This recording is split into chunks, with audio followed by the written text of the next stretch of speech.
Hey everyone, and welcome to Generative Now. I am Michael Mignano. I am a partner at Lightspeed, and this week we're revisiting one of my favorite conversations. It's one with Lulu Cheng Meservey, founder and CEO of Rostra. Rostra is the go-to communications expert for Silicon Valley founders of companies like Ramp, SSI, Scale, Anduril, and Suno. Lulu puts founders in charge of controlling the narrative using one simple principle: go direct. This was a great conversation. I hope you enjoy it. Hey, Lulu. Hey. Hello. You too. Thanks for doing this. You are a busy person. I feel like you've become like this central figure in all of this AI insanity, and it's happened very, very quickly. I want to hear how that happened. I don't know how it happened, but I think everybody feels that they are busier than average. There's like a Dunning-Kruger effect where we all feel that we're magnificently busy, but you're probably busier than I am. I don't know. I will say that with AI, and we can just get right into it, one of the big problems with AI is actually not on the technical side. One of the big problems is societal adoption and societal acceptance. So if you're able to build the thing, that's hard and we got to do it. But that doesn't necessarily mean people will use the thing or that the people who govern other people will let them use the thing. So I actually think that for AI, public perception, benevolent propaganda is more important than for any other technology I can think of right now, other than maybe nuclear. Maybe for me to translate that, I think what you're saying is there's more demand for someone like you than there was maybe in a previous wave of technology because it's so important that we land the messaging.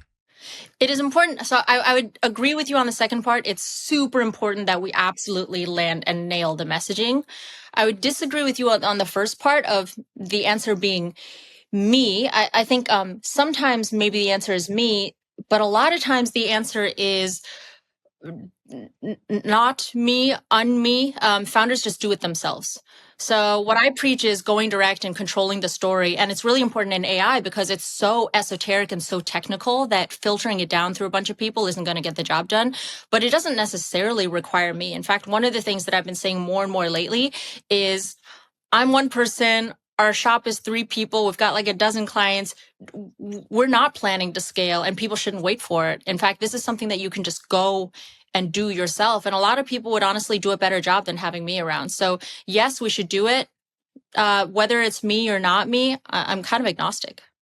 But I guess what I'm saying is like, because it's so important to communicate the value of these products, maybe in a way that wasn't as important before. Like there's just a greater need to understand as a founder how to do this, right? Like products, I would argue that products in a previous era, maybe in like the mobile era, like almost more marketed themselves.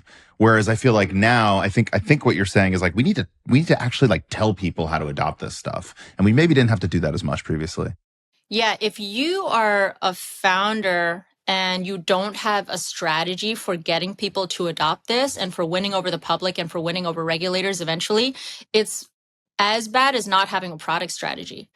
Because you have half of a strategy. You might make the thing and there's no guarantee whatsoever that it'll ever get used. So absolutely. And then the other thing about AI is people don't understand it. It's esoteric. A lot of it is super confidential where you can't share openly. And it's incredibly it's under incredible focus by regulators right now. So there's all of these hoops that you have to jump through in order for your thing to get widely adopted. So as you say, it's very different from the era of just make something people want and then they can just use it. Yeah, I also think like the founders of the current crop of startups are like just a little bit different than the previous crop, right? Just to get really specific, I mean, a lot of the founders that are building some of the most valuable startups right now, they're engineers, they're researchers. Yeah. You know, if you think back to like the mobile era, these are people like Brian Chesky and Travis from Uber, and these people that are so sales and marketing driven. Like they inherently know how to like tell the story and get on the stage and like make everyone fall in love with it. I'm definitely noticing that a lot of these companies, like that's not a natural instinct of a lot of these founders. Are you seeing that as well?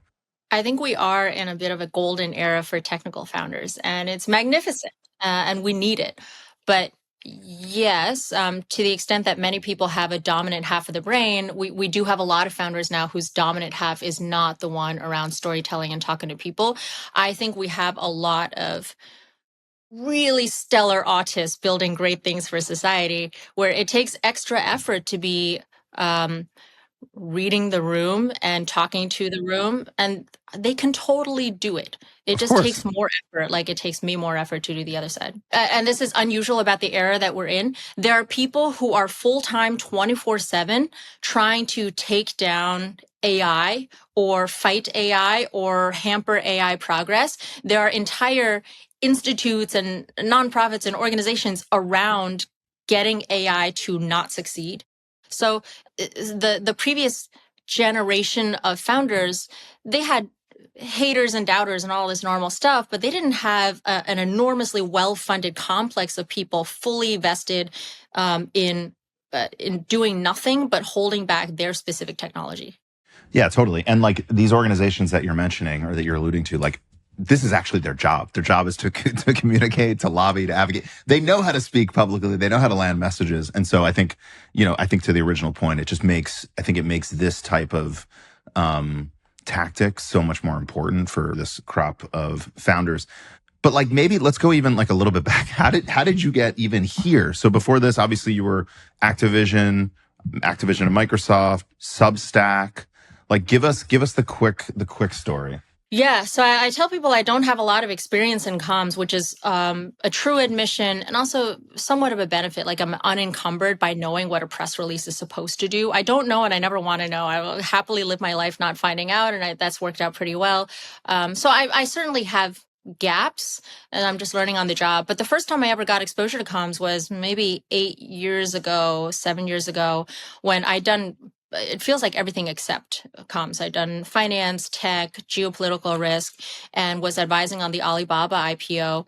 The guy who was running that IPO for Jack Ma, I usually say he professionally eloped with me, and we went off and started this comms firm. I'd never done comms a day in my life, but I did want to start something new and interesting, and I was literally Googling, what is PR after being the co-founder of this comms firm, but did that for a while, and then went to Substack to lead communications for them. This was in the real heat of the free speech battles of the past few years.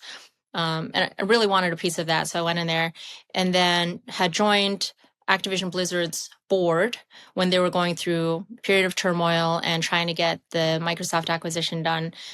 And then went in-house full time as their CCO and head of corporate affairs. Then after the merger was complete, I ended up leaving Microsoft and starting my own firm, which is called Rostra, along with my co-founder Sergey and a couple other people. That's now about 6 or 7 months old. I actually, if you're open to it, I would love to dig into the Substack part a little bit, because that was a really interesting time. I remember it very, very well. Yeah. I was leading the podcasting business at Spotify after they acquired my company Anchor, and I think we were going through a lot of those same pains, and it was really the first time that Spotify had been dealing with not just music and sort of artistry, but opinions. Was right? it Joe and was Rogan? also Is that where it the Joe Rogan stuff? Well, it was Joe Rogan, but it was not just Joe Rogan. It was we had millions and millions of podcasts on the platform that had just gotten there over the past couple of years, and it was during a time I think where this was like post-COVID. There were a lot of different cultural movements happening. I think people were very unhappy with lots of different things, and I think tech companies, Substack, Spotify, Meta was a big one. I think kind of like figuring out how to navigate this. And on one hand, like trying to strike the balance of, creating a safe platform, avoiding liability, but also wanting to be completely open, because openness, besides free speech and like a right, and that it's actually good for business because it leads to more content, which leads to more consumers. So I don't know. I'd love to hear about some of that at Substack, because it was probably fascinating for a startup to be going through that. A startup that was like becoming known for the place where anyone could sort of publish. What was that like? it shouldn't be as controversial as it was. A place where if you write something, it gets to stay written and you get to write what you want and nobody tells you what to write. It sounds so simple. Like, I understand there were things on that platform and many others that hurt people's feelings, that were offensive, nasty, rude, cruel, bad. But the principle of not having a tech CEO get to decide what the rest of us read and think, which Chris Best, as CEO of Substack, refused to do, is so sacred. It should be to all of us. It's part of the fabric of the founding of this country, and it still should remain so today. As part of the reason I went over there is I so admired and respected the principled stance that they were taking. Inside the company, there were times as the spokesperson of the company, I would step up and say something that I knew was just going to land like a lead balloon and have days and days. I remember coming back from, at the time, coming back from a maternity leave. There was one night where the baby was sleeping actually pretty well at that point, but I was up because I was just getting floods of angry messages about, you have blood on your hands and how dare you people allow this thing and that thing. It's really unpleasant and stressful, but if you can maintain internal morale and esprit de corps and a sense of we're doing the right thing and the world doesn't understand it yet, you can withstand just about everything. And this is the same with Anduril in the early days of working with the military, being wildly unpopular in Silicon Valley. There was no angst inside the company about, are we doing the right thing? And let's have a listening session. We need to talk it out. Like, people knew they were doing the right thing. And in fact, it helped morale, knowing that the world didn't understand it yet, and we're going to show it to them. It put a chip on everybody's shoulder. Coinbase has been through the same thing, many other companies. Yeah, I think this is a really important point. And I hadn't even thought about, your role in this must have been really, really critical, probably helping navigate internal comms as well as external comms. I think it's really important. I've always felt this way as a former founder, like, to have a mission. Like, you need to have a mission that the entire company gets rallied around and aligned behind, because that mission will guide you not only through moments like these where, like, maybe people outside the company are trying to take you down, but also, like, the times where maybe the business metrics aren't looking so great, right? Or, like, maybe, like you said, employee morale is kind of low. The mission is kind of what drives you to do the really, really hard things, in my experience. And I think, like, that is becoming like, at a time where there's such a frenzy, there's so much capital, there's so much opportunity on the table. I think it's easy to, like, skip over that part and just be like, oh, we have a huge opportunity to, generate billions of dollars. Like, is that something you're helping companies with? Like, helping them think through internal stuff as well, and internal comms and mission? Yeah, internal comms is way more important than external comms. Yeah. And I've said this a lot, which is external comms, it's important, and an external crisis is inconvenient, but an internal crisis is existential. When you see companies fall apart and unravel and CEOs get unseated, it's because of internal crises, not external. And so internal should always come first. Even if you're not in a crisis, just everyday kind of small announcements, tell your employees before you tell the world. They deserve it. They've signed up to join you on this crazy ride. They've left whatever Google compensation package on the table to come with you. They deserve to be on the inside and to treat them as such. I will say with a mission, a lot of companies get mission wrong, where they'll say, we're mission driven, and then the mission is some generic, universally popular pablum, like, we're going to bring joy to the world and make it a better place. That's, first of all, it's saying nothing, so it's not memorable. But the second thing is, the purpose of a mission is to attract the right people and filter out the wrong people. And you want to start an employee revolt or employee FUD. You want to stop it before it even starts. And that starts with the filtering process. Your mission is the filter. And if your mission is a nothing that no one would possibly disagree with, then the filter breaks down. And then you have people on the inside of the company who are ticking time bombs, where one day they'll become disenchanted and they'll become a huge pain in your ass.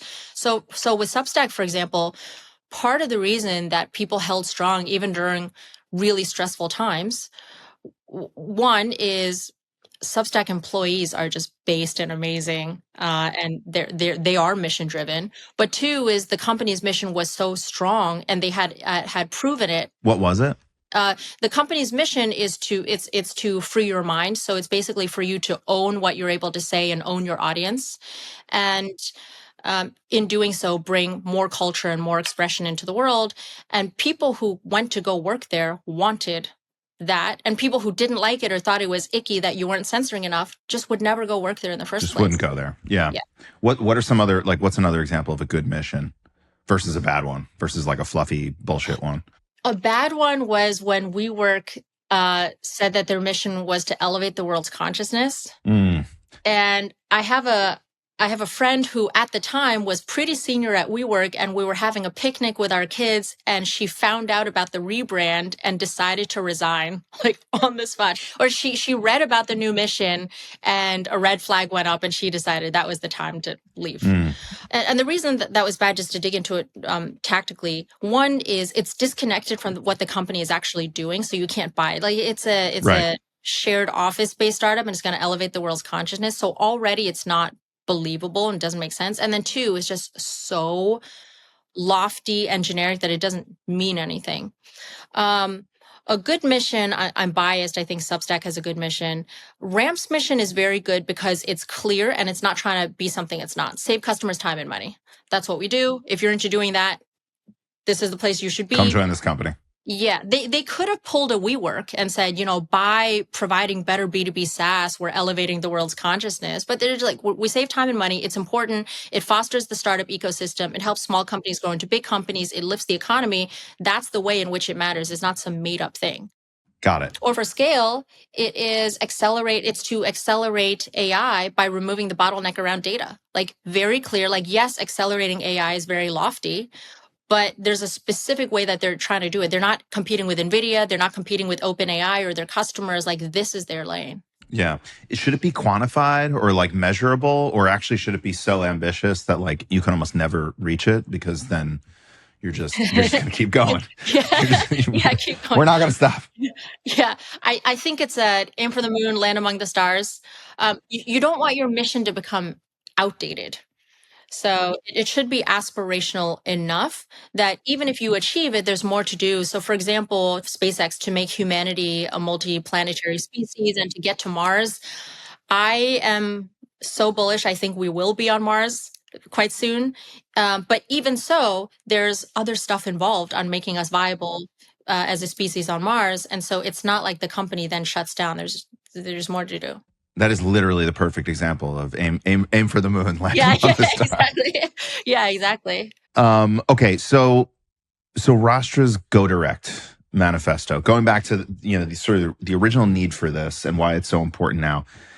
Tell us about this manifesto and why you believe it so strongly and why this is the way. And we'll get into the other way as well. I have questions about why we shouldn't do things a certain way. But I would love to just hear it in your own words. Yeah. This is the way for founder-led companies. If the company is not led by the original founder, I don't know if this is the way or if it'll work. So that's the reason that Rostra only works with founders and only works with founder-led companies. I think it's possible to succeed with a professional CEO, like Microsoft is doing quite well, but I don't think that is the norm or the default. Whereas with a founder-led company, they'll be more willing to take risks. They'll be more willing to put their own reputation on the line. They'll be more willing to take a bullet for the company. I asked Dylan Field once if he would take a literal bullet for the company. And the only reason he thought about it was to consider where on his body the bullet should go. Like there's zero hesitation. He sort of looked around. He's like, yeah, like probably here. But like, no. And I think he was literal about it. So for founder-led companies, you're bringing something new into the world that doesn't exist yet. So you have some secret knowledge that nobody else knows about right now. And the reification of that secret knowledge is going to be the growth of this enterprise that you're building. So in order for you to get the world on board, not even the whole world, just the parts of it that you need, your people, you have to find them and track them to you and build a movement around this change that you want to see. In order for that to happen, you have to be able to articulate in your own words the conviction you have, the passion you have, the insight you have, whatever special knowledge you have, whatever special idea you have. And inevitably, people will say you're a moron and it makes no sense and you're insane, and you're going to have to defend that. And so the more you filter it through third parties, a couple things happen. One is your message regresses to the mean. Right, you're telling it to someone whose job is to do press releases, and they've done 80,000 before. They're going to use their template from the last 50 press releases and plug your stuff into it like a Mad Libs, and you're going to sound like the last 50 companies they worked with. And then secondly, the person is not going to have your level of conviction or passion or belief or insight. So they're not going to be able to advocate for it on offense, and they're not going to be able to defend it on defense the way that you can. And then thirdly, just on principle, don't be a coward. You're going to potentially be embarrassed. You're going to get haters. You're going to get dunked on. That's part of this journey of you fighting for the company, because if you're not going to lend your own credibility for the company, who else should do that? And so I actually think that part of being a founder is being willing to take the bullets, whether they're real or reputational, hopefully just reputational, for the company. Yeah, and it probably makes, going back to the conversation about the mission, like it actually probably strengthens that mission, right? When the founder does put themselves out there and takes the metaphorical bullet, the rest of the team sees that and they're like, oh, this person's for real. Like, we're actually doing this. Yeah, well, at the beginning, there is no rest of the team, right? At the beginning, it's you against the world, or y'all against the world, and you have to recruit the rest of the team, and you've got potentially no product. At some point, maybe no money, no customers, no well-recognized brand. And again, you're asking someone who's really talented to leave behind their job offers at a FANG company or Cisco or whatever and come join you instead. And they're going to have to do it on the strength of your word and your conviction. They're just going to have to look you in the eyes and think, this person can pull it off, and I'm going to throw my lot in with them, because you have nothing to prove. In the trust but verify framework, they cannot verify because there's nothing to verify. So if you can't, as a founder, if you can't express what that idea is in a way that resonates with other people, and if you can't get outside of your own head to explain it to someone who's not you in very few words, then you're not going to be able to build a team. You're not going to be able to raise money. You're not going to be able to get your early customers. And in that first kind of primordial soup phase of a company, when the founder's doing everything, you're not going to be able to do almost every job that you have to do. Yeah. So in this strategy, is there even a role for traditional press and PR? Or am I just doing everything from my X account, from my company's blog posts, going on podcasts? Do I utilize traditional channels at all? Yeah, there's a role for it. I mean, it depends on the company. So if you're selling to government, for example, there's a bigger role. But I say generally there's a role for advisors and for help. So taking accountability and being the leader doesn't mean you have to do it alone. Like, for example, a technical founder has to know how their product works, and maybe they build V1, but they're not going to be able to scale the company if they have to be fixing every bug personally, or if they have to be doing every pull request personally, or making every change in the product. It's just not viable. And the same with comms. As you have to do more, but you go from having one-on-one conversations to persuade someone to join the company, which is all you. But as you're dealing with more outbound and incoming product comms and policy comms, you can't personally do all of it. So you should have people to help you, and you should have advisors. Even for going direct, now I work in a way where we don't want the founder to depend on me. I'm trying to impart and give knowledge so that if I get hit by a bus or whatever, then they can go on without me. But there's a place for people to be a sounding board for ideas and guide and support you. And then same with traditional comms, by the way. There's a place for media, but it can't be your whole strategy. Like, if your entire strategy is, I'm going to be so much of a supplicant to professional reporters that I'll beg them enough to take my story and then refract it through their worldview and then run it by their editor and then put it into the section of their paper that makes sense, you don't have a story, right? You need to be able to have your own unfiltered version of it. So what is a reason that somebody would try to get a story published in a more traditional outlet? So working backwards, the purpose of all comms is to persuade people to do things by convincing them that certain things are true. So if you are let's take, well, name a company and I'll give you the example. Anduril.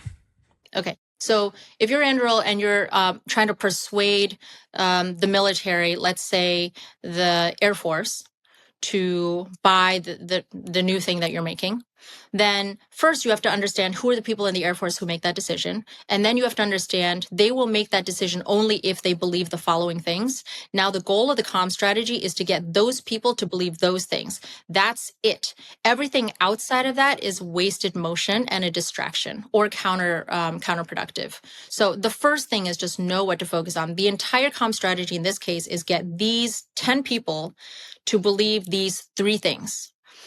In order to get anyone to believe anything, they have to hear the actual message and the message has to be good, but it has to show up in a place where they actually get their information.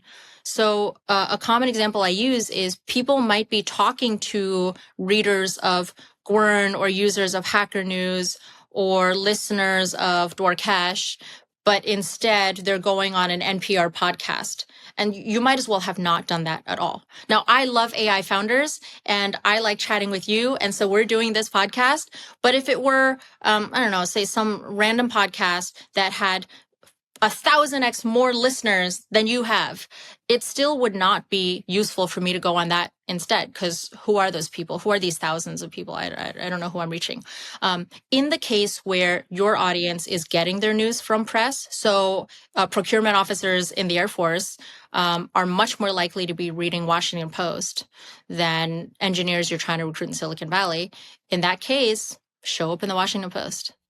What I really like about this is I think a lot of founders view press as a marketing strategy and as an opportunity for distribution. What I like about what you're saying is, no. Pick out the exact specific people that you need to persuade and think of press as just one tool for persuading those people. And through this lens, you might, again, like I think per your point, you might settle for, a blog or a podcast that is a very, very, very tiny niche audience, as long as it reaches those specific people you're trying to connect with, rather than just sort of like this blast, spray and pray approach, which again, I think most startups do take with press simply to try to like grow, which personally, like I don't really think works. I don't think it's worked in a while, if ever, maybe like a decade ago.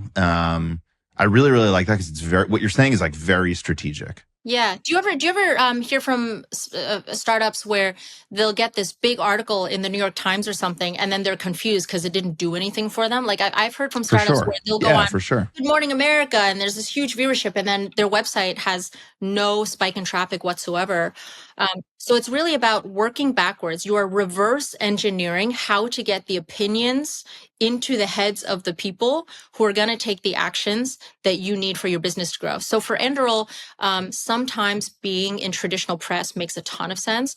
For Anti-Metal and Matt mailing pizzas to people or dropping off pizzas, that actually is a much more effective way to get the attention of the VCs and engineers and the people that he sent the pizzas to. Yeah, makes total sense.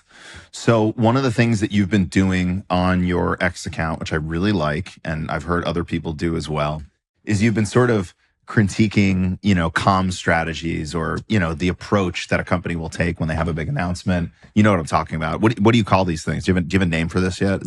Have you branded this? In my head, I call it a breakdown or an after action report.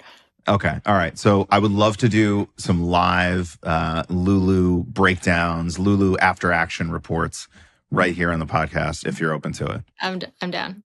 All right. So let's talk about Tesla. Tesla had a big event recently. It was called We Robot, where they unveiled the new robocabs, or I don't know what they're calling them, robotaxis. They unveiled like a bus, a new type of like robo bus. And they unveiled sort of the next iteration of their humanoid robots. I was actually at the event. It was super cool. Very, very like huge spectacle. They had drones flying around doing, light shows and stuff. But a lot of the chatter on the internet was around how some of this stuff felt really staged. And having been there, I can say, I think some of the robots looked like programs, like the dancers. I think that was happening, and they were dancing. But then some other things like the bartenders, you got a sense that maybe there was a person in another room controlling it, which, by the way, they were still impressive, to be clear. But this created a very diverse reaction of opinions on the internet. And so, yeah, Lulu, hit us with the after action report. With an unveil or a big moment like this, you always want to have people's excitement go from here to here and not the other way around. So peak Tesla marketing when they did this really well was the Cybertruck ad where it's racing, it was a Porsche. It was racing a Porsche, and then the Cybertruck wins, and then as it's crossing the line, you see it's towing another Porsche and it still won.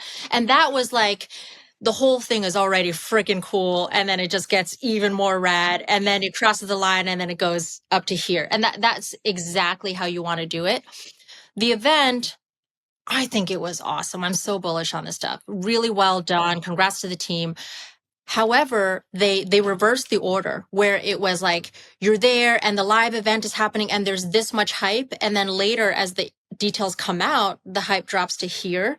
And then you leave people with the trajectory going in the wrong direction. And this was sort of the trajectory of the stock as well. Yeah. And what they could have done is previewed that the robots are in this state right now. And here's what we're working on. And here's what to expect from us in the future. And then have the robots in some way outperform what. Oh, that's interesting. Right. And have the robots do something unexpected. So, for example, if they were to say, right now, the robots are going to be serving you drinks, and at the moment, there's a person in the loop here. A year from now, you'll see it without the person in the loop. This is a preview for you to see the movement and the stability of it. And then if they were to bring out the robots dancing and say, by the way, that part was fully them, there's no person, then you at least go from here to, oh, it's more impressive than I thought, and then reverse the trajectory. So I thought that would be the biggest critique of the event. Yeah, that's actually a really good idea because, to be clear, and like I said, the event was awesome and the movements were incredible. I mean, these things, like, you can definitely see one of these things being in your home. Like, you're like, oh man, that could do my dishes. It could, vacuum the floor. And so even just that, like unveiling new movements and new like physical capabilities, totally agree. Mind blowing. Right. You can tell people by which metric to evaluate you. So if you're saying this is the future's here, here's robots, then people are picturing the most perfect robot possible, and then they're docking points for every movement or every action or every capability that your robot can't perform. Whereas if you tell them, here's the baseline for robots, up until this point, they've been herky-jerky, they haven't been dexterous, whatever, and we're pushing it to here where now they're able to do these things. And then you give people a surprise on top of that.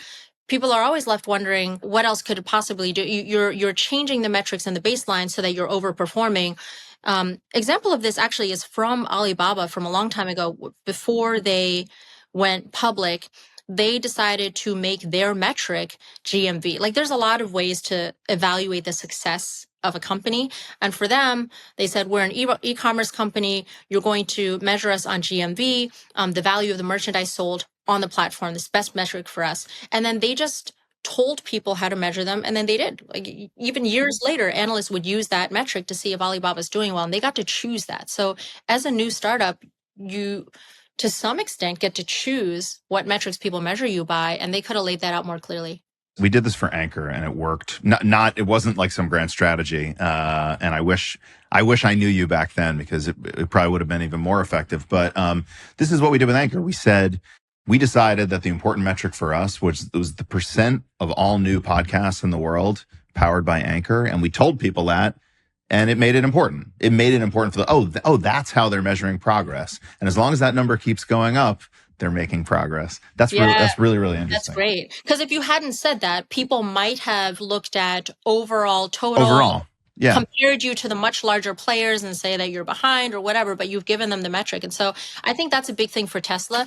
Elon has so many haters and detractors that the last thing you need to be doing is giving them fuel to say, I told you so. This guy doesn't keep his promises. He's tricking you. And with them, trust in the CEO is more important than it is for a lot of other companies, because it's so aspirational and because this guy is so well known and so polarizing that anything you can do to tell them these are the metrics, here's the baseline, and then outperform that, you'll help yourself. So the opposite of this, which maybe wasn't planned. Well, I know it was the objective, but I don't think they realized this would happen, was the SpaceX launch, right? Yeah. And nobody knew that that was actually going to happen on the first try, and then it did. Then they caught the rocket, and I think to your point, everyone's expectations just we're getting higher and higher in a good way. And lo and behold, people are celebrating this as like one of the greatest accomplishments in humanity. It is. Which And it is. Truly is. And there's previous videos of Elon saying, I don't know if this is going to work. Yeah. I mean, it probably won't. This is insane. Whatever. We're going to try it anyway. Let's just try. And then when it does work, number one, it makes it look that much more incredible. And then, which it was. And then number two, in retrospect, when you look at those videos afterwards, you realize just how much of an accomplishment it was, even for the team that was working on it. It wasn't just a surprise for us. So the robo taxi event version of that would have been to say, watch, we're going to land this thing on the little chopsticks with the hook, like watch for it. We think it's going to happen. And then, well, in this case, it happened. Yeah. But if it had not, then people would have said that the mission was a failure, even if it hit so many other milestones. Yeah, that's really, really cool. That makes sense. What about Apple? So Apple is one I've been thinking a lot about in terms of expectations. I have the new phone, the 16. You know, they announced this forever ago. They announced iOS 18 forever ago. They're really touting Apple Intelligence, you know, their own AI, their own models. This phone doesn't even have it yet. And literally on the box, it says featuring Apple Intelligence. Like that feels like a letdown, right? Yeah. It's a little different when you're a public company because your shareholders and the institutional investors, and there's just a lot of pressure from different directions. So for Tesla, there is that pressure. For SpaceX, they have the liberty of not having to worry about it. But for a public company, there's tremendous pressure to be like, what are you doing with AI, and when's the next big thing? And that can, unfortunately, restrict your range of options or force you into something. With Apple, one thing I'll say is I don't know enough about their strategy there. I would never count them out. But one thing I have noticed is a lot of smaller startups try to LARP as Apple, where Apple does these big unveils and Apple has these media days and Apple keeps things under wraps and then comes out all of a sudden with a bang and never says anything in advance of it. And we're going to do the exact same thing. Well, maybe that works for you, maybe not. But the fact that it worked for Apple is actually not an indicator of whether it worked for you at all. Like, consider these uncorrelated events where it worked for Apple and it may or may not work for you, totally independent of whether it worked for one of the largest iconic brands in the world that's a household name. Right. Yeah, I mean, I am thinking a lot about them right now because it does feel like everyone naturally has such high expectations for Apple because they're Apple, right? But they're also clearly playing from behind right now. And none of us really know if they're going to meet the expectations we typically have for them or let us down. And so I just have to imagine from a comm standpoint, from a messaging standpoint, it's got to be really, really hard right now, like to walk that line. And I don't know what I would do if I were in their shoes. Yeah, but it's good for all of the companies that are smaller than Apple, which is the vast majority of companies, because you get to outperform and you get to come from behind. Everybody loves an underdog story anyway. And so being able to just move with speed and have the founder out there talking about what you're doing is an advantage that smaller startups, again, smaller than Apple, which is a lot of people, should be fully exploiting. Yeah, for sure. How have you felt about all of the excitement around, you know, speaking of robotics and automation, around Waymo? Have you ridden in a Waymo, and like how did you feel about that matched with everything you've seen online? My last Waymo ride, my co-founder Sergey and I got stuck, and then we got stuck in this like Bermuda Triangle for Waymos, because then another Waymo pulled up and also got stuck. And we were just a little island of stuck Waymos, and we got out and had to walk. So the recency bias isn't helping me, but overall, I think Waymo is still way underrated. Like, they have had a fleet of working, mostly, robo taxis for years now, and they haven't talked about it as much as I would think, frankly. But the other thing too is there's a saying that pioneers get the arrows, settlers get the land. And so if you're the first to do something, you can bear the brunt of the regulatory scrutiny, where one accident or even perceived accident or even minor traffic jam, like the kind of thing that human drivers do every day, all the time, is 100x. I actually think the data says about 100x more impactful on our collective psyche. So I can also see the reasons for them to want to be more under the radar as they grow. Yeah, that makes sense. Let's talk about Meta. Let's get the Lulu breakdown on Meta. There are a bunch of things to talk about here, Orion, Llama, but maybe we could just talk about Based Zuck and the Zuck makeover. And I mean, it does seem to be coinciding with a lot of new innovations from the company, stock price. What's going on here? Who's in charge of the strategy? And like, break it down for us. Yeah. Well, first, there's a symbiotic relationship between the founder and the company, right? Where if the company is doing better, the founder has more mojo, and if the founder is more swaggy and confident, the company is seen in a better light, and it's easier to recruit, and it becomes this positive feedback loop. You can also get a positive feedback loop going in a bad direction, so a negative positive feedback loop where the company is under crisis, so the founder goes into hiding, and then the founder loses status and becomes harder to recruit, and the company goes into a funk because teams lose candidates. So Meta has clearly been on a fantastic positive feedback loop for past couple of years. And I think it's a couple things.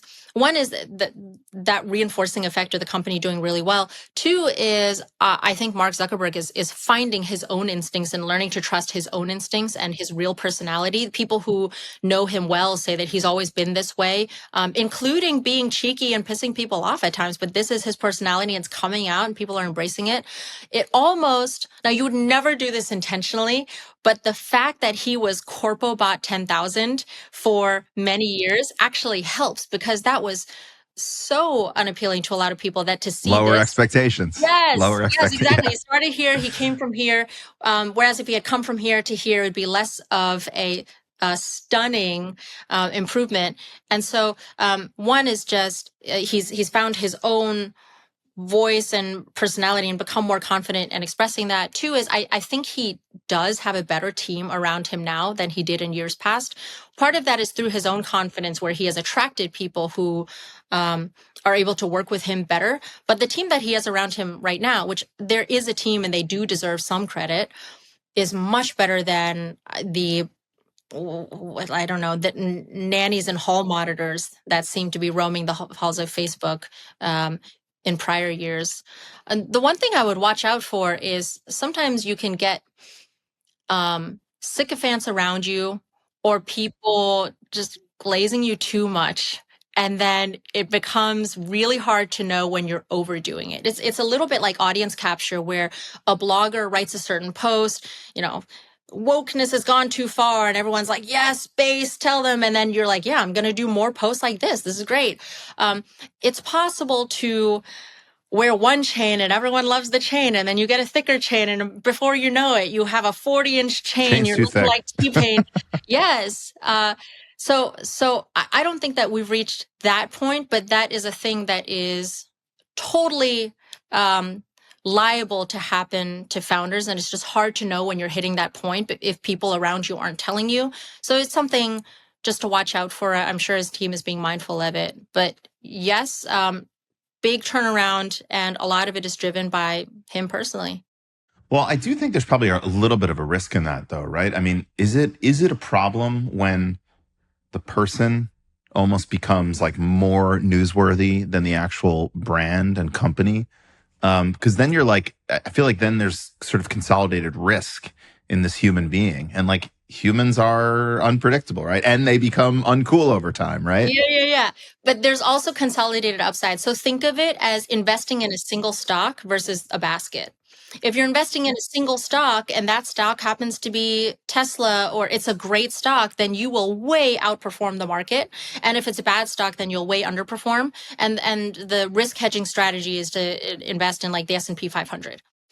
So if you're a founder-led company, then you're more like the single stock, where the founder is the single stock investment that determines the trajectory of the company and the reputation of the company. If you've got a great founder, they can really lift up the company. So for example, Stripe gets a lot of alpha from the Collisons being the founders. Like if you just stuck in a couple random business school graduates who are very clever and professional and great managers, that company would not have the same elan and recruiting magnetism as it does today, truly, because of those two people carry within them alpha to outperform where Stripe would otherwise be. And Palmer is the same way for Anduril, Alex Wang the same way for Scale. Our friend Mikey with Suno, like a random person replacing Mikey wouldn't have the same effect. But it can also obviously go the other way. So I think it really depends on if you have a great founder who is principled and trustworthy and strong and has a vision, you want to bet on that person, and you actually want that person's reputation to be the reputation of the company. So if investing in an individual is like investing in the stock market, has Zuck peaked? Like, is it time to divest from Zuck's brand as a strategy? Like, should Meta back away from that? He's like too based at this point. The risk is, if you get him to back away from it, that means you have re-entered the professional advisors driving the bus mode, and that's just not a good mode. So you got to keep going. Yeah, like founder jumping the shark, overkill, making mistakes, being occasionally cringe is still better than baseline safe and boring all the time. Like, people will ask me, hey, you advocate for going direct, but look at Elon. He gets into so much trouble and all this controversy, and there's all this downside of going direct. But if you look at it as a package, Elon, with the screw ups and with the controversy and all the distractions and the SEC investigation, all of that as a package is still so much better than an unknown, safe, behind the scenes founder, because you're looking at the downsides, but then the upsides. He has leverage. He has the ability to correct stories when he needs to. He has recruiting ability like none other. I mean, Tesla and SpaceX, the whole Elon family of companies' ability to attract talent is insane, and it's because people want to work for Elon. It's the same as Anduril. People want to work for Palmer and for Brian and the founders, and now they have really impressive executives too, but those are the people that attract. And if you were to take that away and have them go quiet, yeah, you would save yourself the occasional gaffe and embarrassment, but you would also lose all of this enormous upside. I would never make that trade. Lulu, this was awesome, as I predicted it would be. Thank you so much. I learned a ton. I'm sure the audience did as well. Thank you so much. Thank you. Thanks so much for listening to Generative Now. If you liked what you heard, please do us a favor and rate and review the podcast. That really does help. And of course, subscribe so you get notified every time we drop new episodes. If you want to learn more, follow Lightspeed at LightspeedVP on YouTube, X, and LinkedIn. Generative Now is produced by Lightspeed in partnership with Pod People. I am Michael Mignano, and we will be back next week. See you then.